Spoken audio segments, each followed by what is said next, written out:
tous été confrontés à des phénomènes paranormaux, communication avec l'au-delà, voyance, contact avec des ovnis, apparitions mystérieuses, autant de phénomènes étranges et inexpliqués. Certains de nos invités l'ont directement vécu, d'autres s'y sont intéressés au point de mener de véritables enquêtes sur le sujet. Que vous y croyez ou pas du tout, eh bien aujourd'hui vous allez entendre des histoires surprenantes qui risquent de vous laisser perplexe. Accueillons tout de suite nos invités. Voici la première, Anne-Ray Wandling.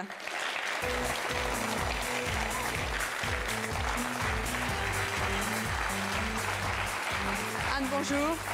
Vous êtes écrivain et productrice à la télévision. Vous avez été confrontée à un phénomène paranormal, lequel? Oui, il y a déjà 10 ans, une dizaine d'années. Je n'y croyais pas du tout. J'étais tout à fait loin de ce genre d'expérience.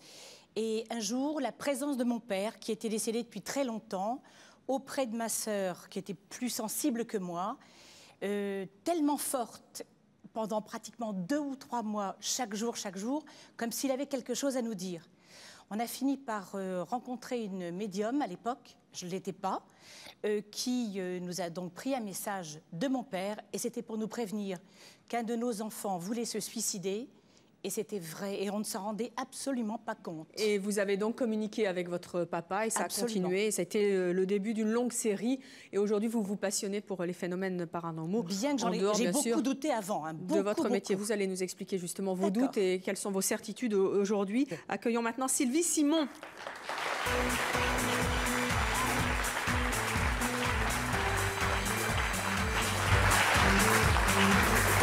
Bonjour Sylvie Simon, vous êtes journaliste et écrivain. Vous avez été, vous aussi, confronté à un phénomène paranormal. À quoi avez-vous été confronté? Qu'est-ce que vous avez vécu, vu?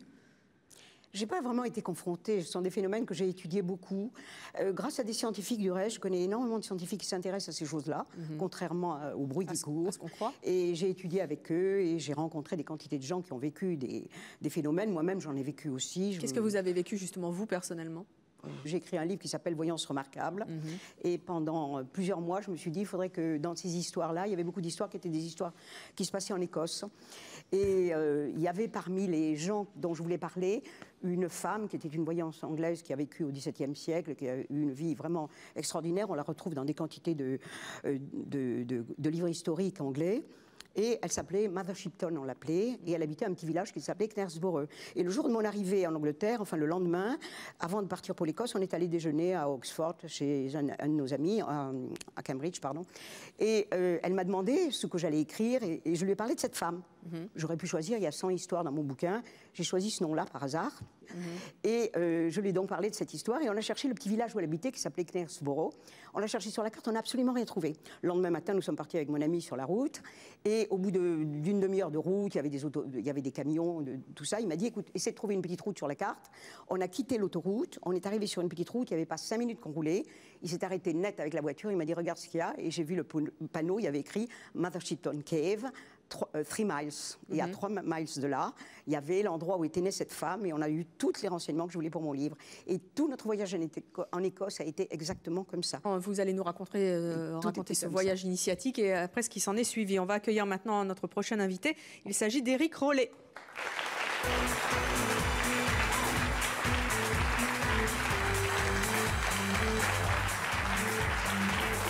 Bonjour Éric Rollet, vous êtes créateur d'un observatoire des énigmes scientifiques. Vous avez été confronté à un phénomène étrange. Est-ce que vous pouvez nous le raconter en quelques mots avant de le détailler plus Alors pas directement, je n'ai pas vécu moins de phénomènes inexpliqués. En revanche, ce qui m'a frappé en premier lieu, c'est le nombre de témoins qui peuvent vivre ce type d'expérience inexpliquée. Tout jeune, ça m'a beaucoup frappé.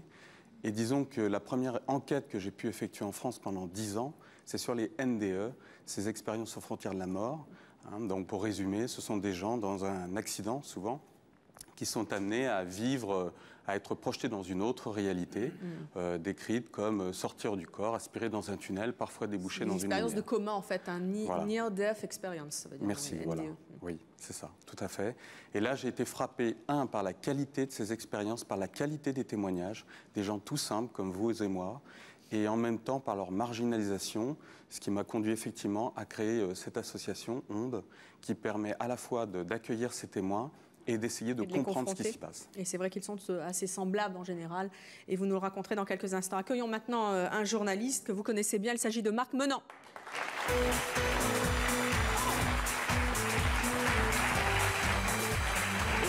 Jean-Marc, depuis 6 ans, vous présentez une émission de radio sur les phénomènes paranormaux. Quelle est, vous, l'histoire paranormale qui vous a le plus troublé?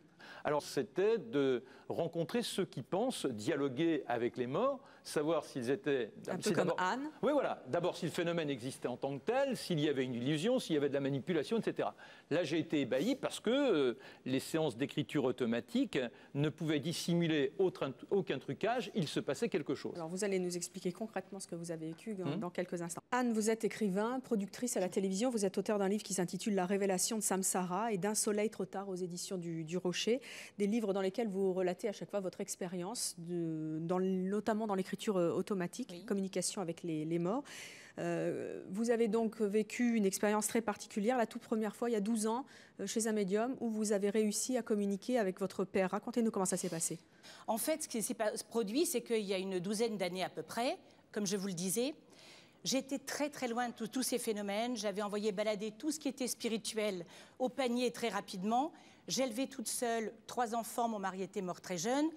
Je vous assure qu'à part les problèmes financiers, la facture du loyer, dans ma boîte aux lettres, je ne pensais qu'à ça. Comment je vais payer les écoles, comment je vais faire. Et un jour, ma sœur, Françoise Jade, qui a d'ailleurs écrit la même expérience que moi dans un livre qu'on appelle « L'appel de mon père », me téléphone et me dit au bureau « Écoute Anne, tu vas te foutre de moi, mais j'ai la présence de papa tous les matins à 7 h dans ma chambre. Il me réveille. » Présence. Présence. Je sens sa présence. Papa était mort depuis 12 ans. Hein. Je sens sa présence. Alors moi, j'ai éclaté de rire et je lui dis j'ai pas pu faire autrement, c'était tellement drôle. Elle me dit écoute, je te remercie de me prendre pour une folle. Papa est présent, il me réveille tous les matins. Il lui parlait? Non. Il est présent et me réveille. D'accord. Vous avez fini par vous rendre, ce que nous avons fini par faire. Chez un médium, une médium? Pas tout à fait. Non. On a un ami qui est qui habite Grenoble, là où vivait ma sœur à l'époque, et qui est arrivé chez elle en lui disant, c'est un scientifique d'ailleurs, je vais te dire un truc, je suis très bouleversée, j'ai rencontré le médium, je suis persuadée d'avoir eu ma mère. Donc vous pensez bien ma sœur qui était en train de se dire comment je peux communiquer, est allée chez cette médium sans moi. Elle est revenue en me disant « C'est très troublant, tu sais, et tu sais pourquoi il nous appelle? Parce qu'il nous dit qu'un de nos enfants, je ne nommerai pas lequel parce que c'était pas drôle pour eux, un de nos enfants veut se suicider, on ne se rend compte de rien, il souffre horriblement et lui reçoit sa souffrance. » Mais qui? Bon, j'ai su qui, c'était un de mes enfants. Et donc, j'y suis allée très vite. Cet enfant était étudiant en Belgique. Je suis arrivée, il était en pleine dépression, il pensait vraiment à se suicider et me jouait la comédie chaque week-end quand il rentrait. « Maman, ça va bien, tu as assez de soucis comme ça suffit. » Donc, on a pris cette conscience de la part de cet appel. Et cet appel, ma sœur y a cru très vite. Moi, j'ai bien été obligée de voir qu'il y avait une corrélation logique. Ensuite, je suis retournée voir cette médium, forcément, parce que ça interpelle. Et pendant 2 ans, je vous assure, j'ai reçu des preuves tangibles et je n'y ai pas cru. Des preuves tangibles de quoi? Que c'était de l'autre côté, que ça venait, en tout cas, j'ai pensé de mon père, parce qu'il me parlait de choses dont j'étais seule avec lui à connaître l'existence. Alors, quelles sont les preuves donc que vous avez de cette communication avec l'au-delà et en particulier avec votre père? Vous savez, il y a d'abord des épiphénomènes, il y a des choses personnelles, comme m'appeler de mon nom, quand j'étais petite, que cette dame ne connaissait pas, me remercier pour avoir su garder sa bague, qui en fait était une chevalière. Je ne comprenais pas pourquoi il disait bague. Depuis qu'il est mort, c'est ce que je porte. Et quand j'en ai parlé à ma mère au bout de plusieurs mois, elle a fondu en larmes en me disant « Ton père était alsacien, Wendling, hein. Il parlait avec un accent, le mot chevalière me faisait mourir de rire. Donc lui, il disait toujours bague, en parlant de cette chevalière. » D'autres choses aussi très précises, comme notre maison, tant d'amour dans notre maison, et maintenant tant de gens qui se déchirent dans cette maison. Il y a un divorce, ils se frappent. Je dis « Mais qu'est-ce que c'est que cette histoire ?» J'appelle le notaire du coin, que je n'avais pas revu depuis des années. C'est exactement ce qui se passait. Puis après, d'autres choses de plus en plus précises. Comment ça se passe concrètement? Vous êtes assis dans une pièce, voilà. elle prie, et après elle fait quoi? Elle demande de la lumière sur la route de un tel, ou elle pose une question. Est-ce qu'on peut me répondre? Et elle la pose comme ça, par oral? Comme ça. D'accord. Moi, maintenant, je prends des messages de quelques années plus tard, et je peux vous dire ce que je fais moi. Je prie et je dis, voilà, est-ce que vous pourriez me donner de la lumière sur la route de un tel ou un tel. Donc, la question est posée oralement et la réponse, elle vient comment? La réponse, elle vient par écrit. C'est-à-dire le crayon commence à bouger. Le crayon que vous tenez? Le stylo que je tiens. Vous ou la médium à l'époque? Voilà. Moi, le système, c'est une écriture dictée. C'est-à-dire que c'est comme si j'avais quelqu'un au téléphone qui me dicte très précisément. Et puis quand ça s'arrête comme si le téléphone, vous le reclaquiez. C'est la même chose. La personne ou vous, quand vous faites de l'écriture automatique, puisque vous la pratiquez, vous êtes dans quel état d'esprit? Vous réfléchissez à ce que vous écrivez? Pas du tout. D'ailleurs, je fais même des fautes d'orthographe parce que je ne sais pas quel est le mot qui va s'analyser avec le suivant, le sujet, le verbe. J'écris mot après mot. Et souvent, ce sont des choses qui me stupéfient. Parce qu'il m'arrive, par exemple, de penser tout à fait le contraire de ce que j'ai écrit après. Et il m'explique, et c'est là où je veux en venir aussi, que la preuve intégrale pour moi, ça n'a pas été, je suis une privilégiée, quelle chance, je parle avec l'au-delà, ça a été le contenu des messages. Et le contenu des messages, très profond, il est partout identique dans le monde. Il nous parle d'amour, il nous parle de notre âme qui repart après avoir quitté ce véhicule de l'autre côté, un côté qui est une autre dimension, qui n'est pas là-haut ou en bas, hein, c'est une autre dimension. Mais ça, pardonnez-moi, mais n'importe qui, entre guillemets, qui serait médium, qui voudrait se faire passer pour quelqu'un qui transfère les messages, saurait qu'effectivement, dans ces cas-là, on parle d'amour, et vous parlerez d'amour et de l'âme, etc. C'est vrai, mais... Ça, c'est pas une preuve tangible. Oui, mais des preuves, je peux vous en apporter comme ça jusque demain matin. Je vais vous donner une preuve extraordinaire qui m'est arrivée, et dont j'ai les preuves écrites, mais je peux vous en donner jusque demain matin, et c'est pas pour ça qu'on y croira. Pas jusqu'à demain matin, maintenant. J'étais en train, après une conférence, de dédicacer un livre à une personne qui venait l'acheter. C'était une maman, il y avait un jeune couple, papa et maman, et ils venaient me demander de dédicacer le livre. Donc je commence, la maman s'appelait Nathalie, s'appelle toujours Nathalie. Et j'écris à Nathalie, et j'allais dire avec mes amitiés, nana, André Vandling. Et d'un seul coup, le crayon m'échappe. Ah, parce que même quand vous ne posez pas des questions, ça vient? Ça m'arrive de plus en plus. Et le crayon m'échappe, et j'écris « Maman, maman, c'est moi, Arthur. Tu sais, je vais mieux, je ne souffre plus. Je suis avec tonton, je t'envoie plein d'amour, je suis heureux ici, je respire. Maman, je t'aime, signé Arthur. » Moi, je peux vous dire, je vois les parents devant moi qui se mettent à sangloter. Moi, je pleurais de la même manière. Et je dis à la maman, mais c'était un petit garçon de 4-5 ans. Elle me dit, oui, c'est mon fils qui est mort d'une leucémie il y a exactement 3 mois. C'est vrai qu'il a rejoint son oncle, le frère de mon mari, et il lui a envoyé en fait un message d'amour et un message de paix. Bon, c'était déjà assez lourd comme ça. Quelques jours après, les gens qui ont organisé la conférence m'appellent et me disent, Anne, il faut qu'on t'envoie quelque chose d'hallucinant. La maman avait photocopié la page du livre dans lequel j'avais fait le message, j'avais écrit le message. Et vous savez, comme la photocopie, c'est une 21-29-7, et ma page d'écriture, de livre, est plus petite. Donc autour de cette photocopie, hein, signée Arthur, il y avait une marge tout autour, noire. Au bout de la 3e ou 4e photocopie, la maman remarque qu'il y a une petite tache blanche, grande comme mon ongle. Par curiosité, elle agrandit cette tache. Et au fur et à mesure où la tache s'agrandissait, le pixel de la photo de son fils, Arthur, apparaissait. Je peux vous dire, j'ai les papiers, c'est hallucinant. Cette femme n'avait aucun intérêt à mentir, aucun intérêt de quoi que ce soit. Et de plus en plus, quand j'ai une 40aine de personnes en conférence qui viennent me faire signer un livre, je peux dire que maintenant, pour à peu près une 30aine, j'ai un message directement pour eux. Je ne les connais pas, je ne sais pas d'où ils viennent, je ne les reverrai pas, mais qui fait qu'on est en larmes tous. Marc Menant, c'est inquiétant un petit peu ce que raconte. Non, c'est pas inquiétant. Moi, j'ai beaucoup de respect pour les gens qui vivent des phénomènes comme cela, d'autant que ça part. Vous avez déjà assisté à des séances d'écriture automatique? C'est ce que je vous disais tout à l'heure en introduction. Simplement, là où je voudrais tout de suite placer une distinction.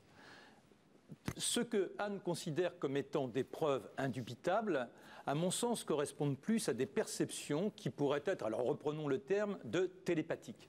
Parce que, très sincèrement, comment peut-on imaginer qu'il y ait un univers ailleurs dans lequel, parce que ça se présente toujours comme ça, hein, quand vous dialoguez avec les gens, enfin quand il y a le dialogue par intermédiaire du médium, en l'occurrence Anne. Quand vous dialoguez avec les morts. Vous avez le gamin qui retrouve le tonton qui joue à la pétanque, qui regrette la période...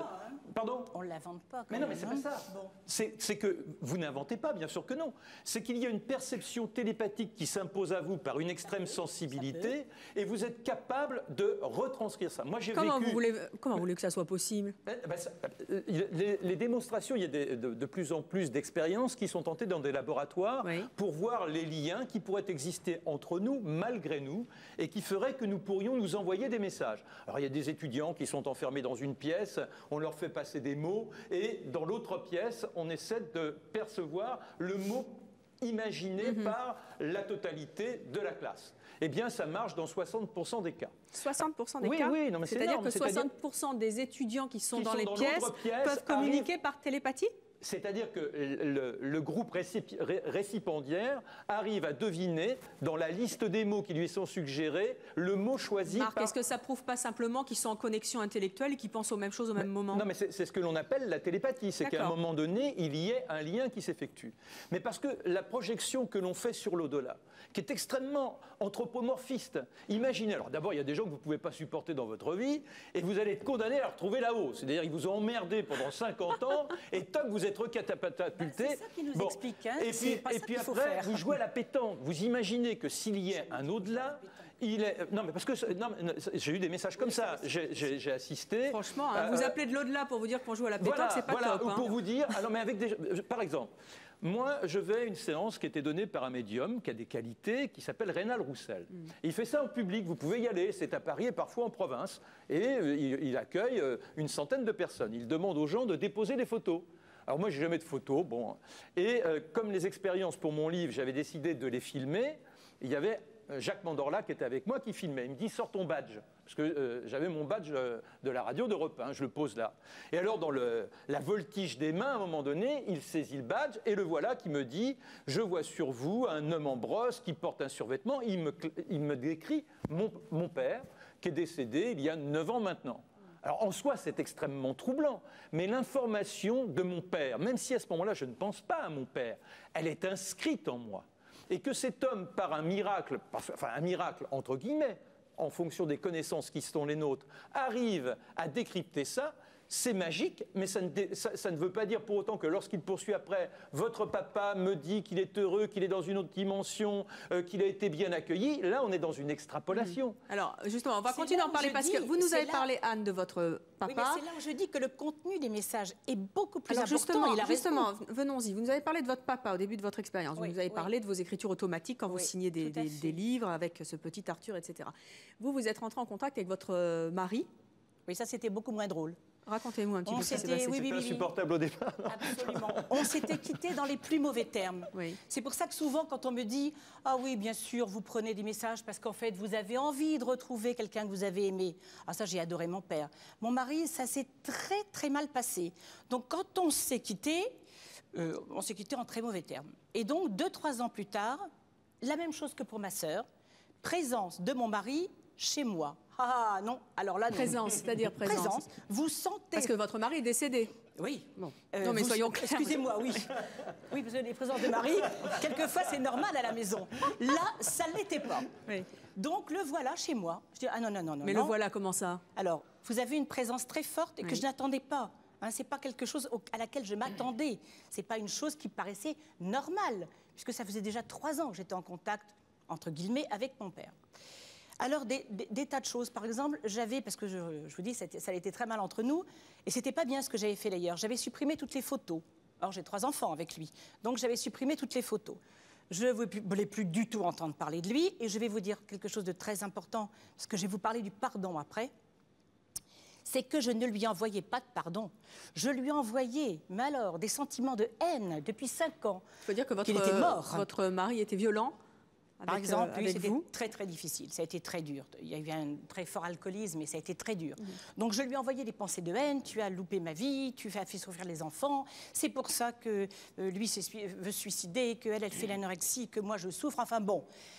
Il faut savoir que quand on leur envoie toutes ces pensées, aussi bien sur Terre, hein, je vais envoyer des pensées de haine à droite ou à gauche, elles vont me revenir comme un boomerang noir. Hein, et ben c'est la même chose de l'autre côté, et en plus, ils nous expliquent dans les messages qu'on les paralyse, c'est-à-dire qu'en leur envoyant des pensées noires, on leur empêche leur chemin, on les empêche de remonter vers la lumière. C'est bien pour ses ennemis, ça, Marc Menant. Hein, non, mais... Le faites pas, hein, parce que c'est très mauvais. Hein. Après, ils reviennent vous embêter. Non, mais simplement, Evelyne, il faut... Et après, Anne termine son histoire avec son mari. Non, allez-y. Non, simplement parce que dans cette notion de correspondance, 2 expériences ont été menées dans des universités au Canada, l'une à Toronto, l'autre à Montréal. Et j'ai parlé très longuement avec le professeur de Montréal parce que mon anglais ne me permettait pas d'avoir le même dialogue avec celui de Toronto qui s'exprime en anglais. Eh bien, ils ont inventé un jour un défunt. Ils ont dit on va entrer en contact avec ce défunt. Alors ils ont cherché un accident d'avion, une personne qui était morte à peu près en même temps, ils ont trouvé une maison qui était abandonnée et ils ont dit voilà quelle était l'existence de ce personnage fictif. Et ils se sont retrouvés le soir, alors parce qu'il y a les séances en public telles qu'on a pu les décrire tout à l'heure, il y a les séances automatiques parce que Anne, elle est dans un état où apparemment elle est encore comme vous et moi, participant à la vie, et puis il y a ceux qui sont dans des transes, dans des états complètement perdus, les yeux fermés et le crayon qui se met à partir dans tous les sens, enfin avec une frénésie inimaginable sans jamais déborder de la page. Et il y a un contenu. Eh bien, ce qui est inimaginable, c'est qu'en interpellant ce fantôme, qu'ils avaient inventé de toutes pièces, ils ont eu des réponses. Ce fantôme a même été capable de précognition, donc d'énoncer des faits qui allaient se passer pour les uns et les autres. Et c'était dû à quoi alors? Alors, ce n'est qu'une hypothèse, il n'y a pas d'explication. On peut très bien imaginer que dans cet état modifié de conscience et de concentration extrême, des gens se trouvant autour de la table, on arrive à être dans une sorte de lien et qui crée une sorte de supracerveau et qu'à travers le médium, il y a un jaillissement comme une synthétisation des matières grises. Un supracerveau, mais pas nécessairement des morts qui communiquent avec vos isolés. Alors, on va revenir au mari d'Anne. Alors, moi, je rebondirai là-dessus en disant mais racontez-nous votre histoire, Anne, parce que c'est intéressant. Donc, bon, cette présence était constante. J'ouvre simplement une armoire, une photo de lui tombe, alors que j'avais plus de photos depuis des années. Énervé, j'ouvre la télé, pan, on se retrouve sur Fernand Reynaud qui l'écoutait sans arrêt dans son laboratoire. Et puis alors ça, ce sont des choses sans arrêt. Bref, cette pression de sa présence est là. Au bout d'un moment, je me dis, c'est pas bien ce que je fais. Si vraiment il faut que je lui parle à celui-là, ben, je vais y aller. Donc j'appelle la médium, je lui dis, ben, vous savez pas quoi? Eh ben, devinez. Eh ben, mon mari veut m'entendre. Et là, elle tombe dans le piège, parce que je lui avais rien raconté. Elle tombe dans le piège et elle me dit « Ah, bah forcément, vous avez dû faire un couple merveilleux avec 3 enfants, vous avez dû vous adorer.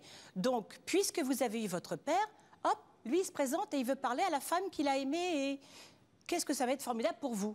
Et moi, je la laisse partir dans son erreur. Et donc, je descends dans cette ville, je vais chez elle et elle continue son histoire. Elle cherchait papier et crayon pour écrire et elle me dit « Mon Dieu, ce qui va être heureux de vous retrouver. » J'ai dit « Oui, oui, et vous aussi. » Et puis, elle me fait un soap opéra, vous savez, genre... France 2, 9h30. C'était formidable. Et moi, j'étais énervée. Je me dis, mais tais-toi, tais-toi, ne lui dis rien, ne montre rien. Et donc, il commence, pardon, pardon, je t'en supplie, pardonne-moi. Et alors là, 8 pages de demande de pardon en expliquant, parce que moi, je crois beaucoup plus au contenu des messages que à toutes ces preuves que l'on peut retourner comme une crêpe quand on le veut. Il m'explique, je suis dans un endroit gris et bas. Je ne suis pas malheureux, mais je suis paralysé par tes pensées de haine. Les mêmes que nous lançons sur Terre, ça revient au même. Si tu ne me libères pas, si tu ne me pardonnes pas, je ne monterai pas, je n'irai pas vers la lumière, je ne me libérerai pas, je t'en supplie. Et donc, pendant les 8 pages en question, toute la description de notre vie, les mots, les phrases qu'on se disait dans notre chambre quand ça allait très très mal, et la médium qui ne comprenait rien à ce qu'elle écrivait, qui me disait « Je ne comprends rien, je ne comprends rien ». Vous inquiétez pas, écrivez. Bon, je pleurais évidemment. À partir de ce moment-là, au bout de 2 ans, où j'ai eu tant de preuves, le contenu, je répète, le contenu des messages, beaucoup plus que des petites preuves comme ça en l'air, je me suis dit, bon, alors on est en contact avec une espèce de grand réservoir. D'accord, mais il n'y a pas que nous, il n'y a pas que nos pensées qui remplissent le réservoir. Il y a bien autre chose et il faut avoir l'humilité de l'accepter. Anne, vous en vouliez très fort à votre mari. Oui. Il était soi-disant dans un espèce de truc gris, paralysé par vos mauvaises pensées. Oui. Est-ce que vous, par vengeance, vous l'y avez laissé ou vous l'avez pardonné? J'ai immédiatement pardonné parce que j'ai compris et depuis tout ce temps, je fais tout ce que je peux. Et c'est pas facile pour un humain. Il vous a renvoyé un message de remerciement, j'espère? Oh, il y a eu plus que ça. Il a sauvé mon fils d'une mort certaine une quinzaine de jours plus tard, où mon fils a eu un accident terrible sur la route, un tronc qui s'est détaché d'un camion et qui est venu sur sa voiture. Il n'avait pas la ceinture, il n'avait rien. Il a été sauvé, comme disent les gendarmes, c'est un miracle. Et lui, il m'a dit, tu sais maman, c'est bizarre. Il ne savait rien. C'est bizarre, j'ai eu l'impression que papa était à mes côtés. Et quand on a eu le message après, lui, il m'a dit, tu vois, on peut vous protéger, merci, je suis libre. Et je vais monter maintenant pour m'occuper d'enfants qui arrivent ici, torturés par les hommes. Il s'était racheté. Quelque chose comme ça. Sylvie Simon, je rappelle que vous êtes journaliste, écrivain, auteur d'un livre qui s'appelle « Voyance remarquable » aux éditions Marco Pieter. Vous avez été en contact, vous, avec des voyantes, des médiums. Racontez-nous comment ça s'est passé. Une voyante. J'ai écrit beaucoup de livres sur ces sujets-là, pas seulement ceux-là. Et j'ai rencontré surtout des scientifiques qui s'intéressaient à ces choses-là. Du coup, j'ai un livre qui a été préfacé par le professeur Régis Dutheil, qui était physicien et médecin à la fois, et qui était totalement au courant de ces choses-là. Donc ça, j'ai commencé à étudier ces phénomènes. Et puis j'en ai vécu moi-même, évidemment, des quantités. Alors moi, ce qui m'intéresse, c'est ce que vous avez vécu, vous en plus qui avez étudié tout cela. Qu'est-ce que vous avez vécu de très particulier qui vous est fait passer de l'autre côté avec une voyante, précisément? Il y a une expérience qui a été très, très importante pour moi, enfin très importante, qui est très significative, parce que ça, c'était pas... Je suis un peu comme Marc Menant, de temps en temps, j'ai beau penser que ces choses existent, je suis toujours à chercher quand même la solution rationnelle avant de penser au mystérieux. Et j'avais une belle-mère qui ne croyait pas à toutes ces choses-là, on s'entendait, j'adorais, et elle m'adorait, je crois. Et je lui avais fait lire un livre. Elle m'avait dit, je voudrais lire votre livre. C'était un livre, celui qui s'appelait justement Au seuil de l'étrange, et qui racontait beaucoup de tous ces phénomènes-là. J'abordais tous les phénomènes les uns après les autres avec des quantités d'exemples. Et elle m'a dit, j'aimerais bien le lire avant qu'il soit publié. Je lui ai dit, je vous l'enverrai quand il sera sorti. Elle me dit, ça m'intéresserait de lire le manuscrit, on ne sait jamais. Je suis âgée, je peux mourir demain. Je lui ai dit, bon, ça, vous risquez. Peut-être que moi, je peux mourir demain avant vous, en passant sous un camion, enfin, beaucoup courir, et je lui ai donné mon livre. Et un soir, elle m'a téléphoné, il était 5 heures de l'après-midi, en me disant, je viens de lire votre livre. Vous m'avez convaincu que l'au-delà existe. Je suis quand même très étonnée, mais vous savez, il faudra qu'on en reparle, mais si je pars la première, je vous promets que je vous ferai un signe. Et elle commence à me parler, je lui dis, écoutez, non, ce soir, on n'a pas le temps, on va se rappeler demain matin, j'ai un dîner, j'avais 14 personnes qui venaient dîner chez moi ce soir-là, donc on se rappellera demain. Elle était en pleine forme, elle avait 86 ans, mais elle était journaliste, du reste, c'était la plus vieille journaliste de France. Et à 9h du soir, on était tous autour de la table, et il y avait quand même 2 physiciens qui étaient chez moi, 2 biologistes, des journalistes, et des gens de tout milieu, et tout le monde a pu voir le phénomène. J'avais une fenêtre qui était absolument fermée, et les rideaux ont bougé, pas du tout dans ce sens, mais comme s'ils étaient tirés par le haut. J'ai trouvé ça extrêmement étonnant, je me suis dit, c'est bizarre. J'avais un physicien à côté de moi, il me dit, vous savez, avec vous, c'est encore un phénomène paranormal. Je dis, mais enfin, vous voyez comme moi les rideaux qui bougent. Et à 9h30, on était tous en train de manger, le téléphone a sonné, ma belle-sœur m'a appelé, m'a dit, maman est morte. Donc ma belle-mère, à qui j'avais parlé à 5h, venait de mourir. Le lendemain matin, j'avais rendez-vous avec ma belle-sœur à 8h du matin, donc à 7h, j'étais en train de ranger les dégâts du dîner, et j'avais posé mon téléphone, vous savez, j'ai un téléphone sans fil, que j'avais posé sur la table, et tout d'un coup, en passant devant le téléphone s'est mis à faire un tour sur lui-même. Je me suis dit, c'est moi qui ai bousculé la table, côté rationnel d'abord, j'ai poussé la table, le téléphone a fait ça, mais il ne tournait pas. Alors je me suis dit, c'est quand même bizarre, il s'est passé des choses hier. Je me suis reculée dans la pièce et je me suis adressée à ma belle-mère, je lui ai dit, Catherine, si c'est vous, faites-moi un signe, mais ne jouez pas cache-cache comme ça avec moi. Et à ce moment-là, le téléphone, j'étais à 5 mètres, s'est mis à faire un demi-tour sur lui-même. Bon, alors de nouveau, c'est une expérience que j'ai vue. Il y a des gens qui m'ont dit, je ne te crois pas. Ça m'est bien égal. Je sais que je l'ai vécu, donc que c'est exact, que je ne suis pas complètement folle. Et le téléphone a donc tourné. C'est ce qui s'est passé ce jour-là seulement. Je suis arrivée chez ma belle-sœur, je lui ai raconté l'histoire. Il y avait mon neveu par alliance qui était là et qui m'a dit, c'est amusant parce qu'au moment où ma grand-mère est morte, il habite la campagne, il y a 2 oiseaux noirs qui se sont heurtés à la fenêtre et qui sont tombés et qui sont morts. Il a trouvé ça bizarre, et vous savez que les oiseaux, dans toutes les traditions, sont psychopompes, c'est-à-dire qu'ils aident des morts à passer, enfin, etc. Bon, on a trouvé ça bizarre, et ma belle-sœur m'a dit, regardez ce que maman a écrit. Alors, ma belle-mère était journaliste, elle travaillait pour Ouest France, elle avait une grande page qui s'appelait Pour vous, madame, ou je ne sais quoi, et elle mettait des pensées dites philosophiques à chaque jour, il y avait une pensée. Or, ces pensées, c'était plutôt un homme de perdu, 10 de retrouvé, enfin, vous savez, des choses, pas du tout ésotériques. Et le jour de sa mort était paru, le plus difficile lorsqu'on meurt, c'est de communiquer avec les vivants. J'avais trouvé ça très bizarre. J'ai voulu quand même aller acheter le journal, je suis allée chez le truc du coin, et on m'a dit, voulez-vous l'édition d'hier? J'ai trouvé ça bizarre, je l'ai aussi acheté. Et dans le journal de la veille, elle avait mis une sourate du Coran. Elle n'était pas du tout musulmane, mais elle avait trouvé que c'était amusant. Vis comme si tu devais vivre 1000 ans et mourir demain. C'était tellement fort qu'au moment de son enterrement, le prêtre en a parlé dans l'homélie. Mais ce qui est d'étonnant, c'est qu'elle avait écrit cet article 6 mois avant. Elle faisait les articles pour Ouest France avec 6 mois d'avance. Donc cet article avait été écrit au mois de décembre quand elle est morte au mois de mai. Bon, ça faisait quand même beaucoup de choses. Ouais. Et 3 ans après, ma belle-mère avait laissé, elle faisait un almanach tous les ans. Et on s'était partagé avec ma belle-sœur tous ces almanachs. Et un jour, j'étais chez moi, j'ai voulu descendre de mon bureau pour allumer dans ma chambre. Et j'ai vu que dans ma chambre, toutes les lumières étaient allumées. Je me suis dit, bon, j'ai vu une lumière sous la porte. Je me suis dit, bon, j'ai oublié d'éteindre la lumière ce matin, ça m'étonne beaucoup. J'avais travaillé dans mon bureau toute la journée. Je suis arrivée dans la chambre, la télévision était allumée, le magnétoscope était allumé, Canal+ était allumé, toutes les lumières de ma chambre et de ma salle de bain étaient allumées. Je me suis dit, c'est quand même bizarre, je me demande ce que ça veut dire. Je n'avais pas fait attention à la date, et le lendemain, déjeunant avec une de mes amies, je lui ai raconté l'histoire. Elle m'a dit, tu sais que hier, c'était le 25 novembre, c'était la Sainte Catherine, ma belle-mère s'appelait Catherine. Je me suis dit, elle veut me dire quelque chose, mais qu'est-ce qu'elle peut vouloir me dire? Et 2 jours après, j'ai un éditeur qui me demandait d'écrire un almanach.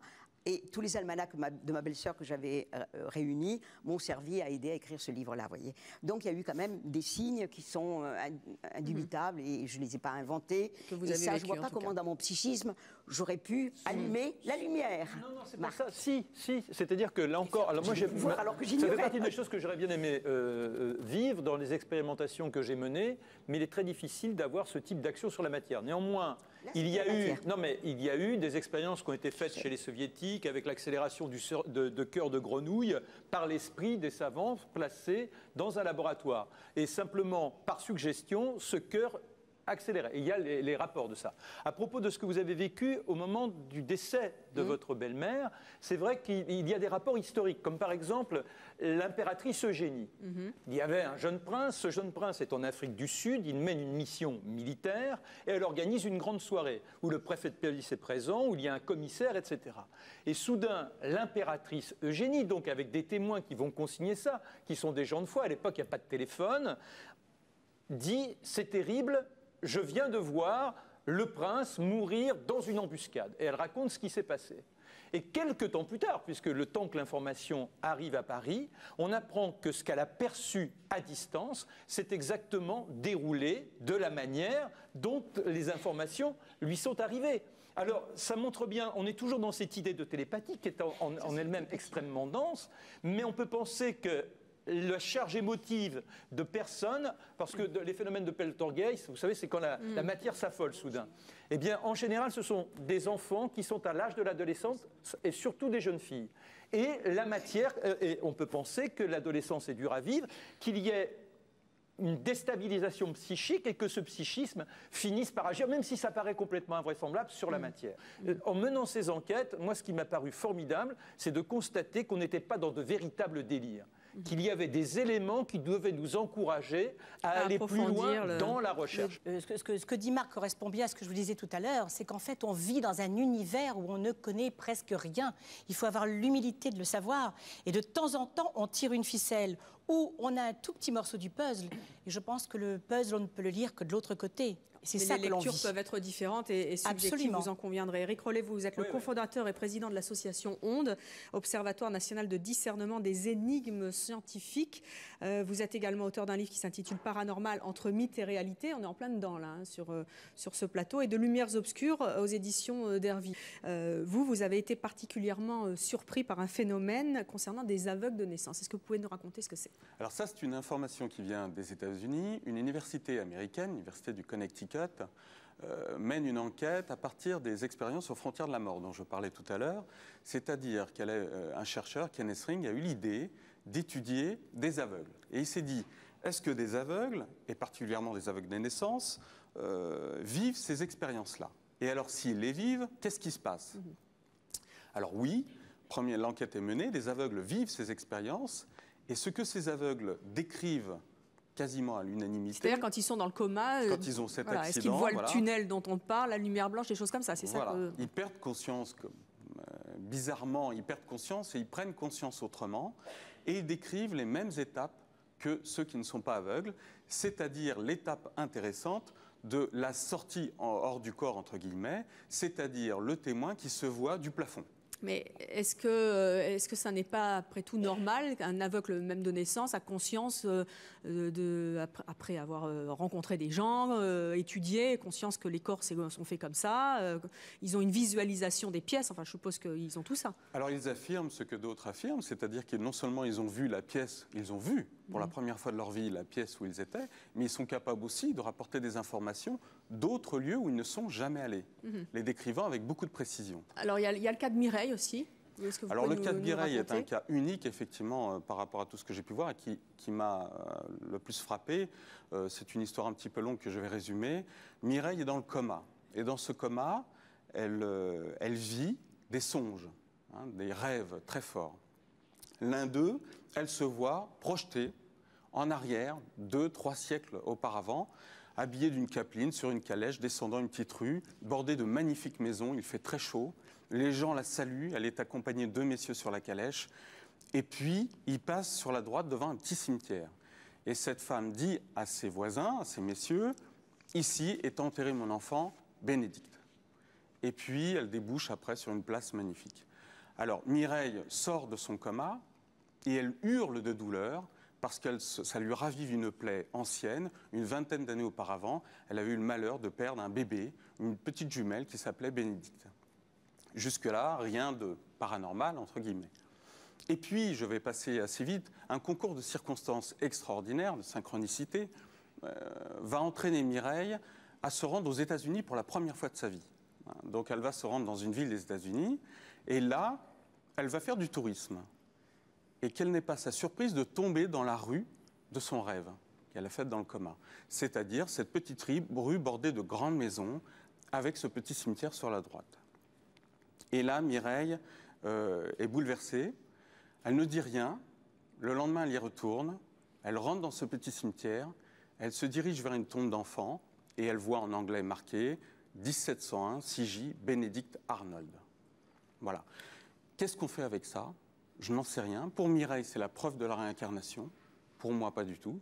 Mais en tout cas, Mireille a le droit de témoigner et nous avons le devoir de l'écouter et de réfléchir. Voilà, c'est un exemple type. Est-ce que vous avez vécu aussi d'autres, ou en tout cas rapporté d'autres exemples de prémonitions peut-être, un petit peu comme racontait Mme Simon tout à l'heure? Je peux citer un exemple, peut-être pas de prémonition, mais une jeune fille que j'ai rencontrée à Dijon, en s'endormant donc la nuit, se met à rêver qu'elle se retrouve dans la peau d'une copine de lycée, Nathalie, qui sort de boîte de nuit avec 2 copains à elle.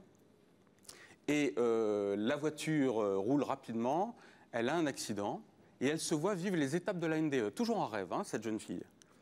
Et puis là, elle se réveille bouleversée en se demandant, c'était quelque chose de très fort, en se demandant bien ce qui a pu se passer. L'après-midi, sa mère vient la voir et lui apprend la mauvaise nouvelle. Nathalie est morte dans la nuit dans les mêmes conditions que son rêve. Je vous assure que Dorothy, qui m'a raconté ce témoignage, en tremblait, qu'elle était très émue et qu'elle ne savait pas quoi faire de ça. Qu'est-ce qu'on peut faire justement? Parce que comme le disait Anne-Ray Van Ling tout à l'heure, le problème c'est toujours le phénomène de la preuve, surtout dans une société cartésienne. Si on n'a pas de preuves à apporter... Mais déjà, avoir la notion d'écoute, ce serait pas mal. Donc on puisse dire qu'effectivement, des témoignages comme cela existent. Et que ce n'est pas forcément des hallucinés qui témoignent. Ça serait déjà une bonne chose. Ensuite, ça pose toutes les règles de la science. L'histoire de la science, elle est composée de ça. Quand il y a quelques siècles, les gens témoignaient que des pierres tombaient du ciel, on ne les croyait absolument pas. Et on a mis un certain temps avant de constater que des météorites tombaient du ciel. Donc là, c'est pareil. Il faut que la science s'organise, qu'elle mette des protocoles, qu'elle crée de nouveaux outils pour essayer de comprendre. Pour le moment, on ne le fait pas, en tout cas en France. Je crois que c'est normal qu'il n'y ait pas plus de travaux dans la mesure où on ne sait pas quelle serait l'exploitation que l'on pourrait faire de l'étude de ces phénomènes. Aujourd'hui, toute la recherche, c'est comment après on pourra exploiter la découverte. Or, de savoir qu'éventuellement il y a un lien télépathique entre les individus, à l'époque où on décroche le portable, on est tout de suite en lien l'un et l'autre, et qu'il n'y a pas d'interprétation à avoir, que c'est complètement fiable, pourquoi se placer dans l'hypothèse que tel chaman était capable, parce qu'il y a des études qui ont été faites par des ethnologues extrêmement sérieux. Ça s'est passé en particulier chez les aborigènes d'Australie, où dans les années 40-50, il y avait encore des gens qui vivaient totalement à l'écart de notre civilisation, qui se sont retrouvés au contact d'ethnologues qui ne voulaient pas côtoyer ces civilisations-là avec l'arrogance de la connaissance, mais en disant qu'il y a peut-être quelque chose à apprendre de leur part. Alors, il y a 2 faits. Le premier, par exemple, c'est le chaman qui faisait comprendre qu'il y avait une nécessité de rencontrer telle tribu, mais qui vivait à des kilomètres de là, et qui se mettait dans un état de transe, et qui faisait appel à l'autre chaman de la tribu. Et le jour dit, c'est-à-dire il essaimait, il disait dans 2 lunes et demie, ils seront là, et de telle façon, eh bien, les ethnologues pouvaient constater qu'il y avait l'arrivée de ces personnes qui avaient été contactées à distance.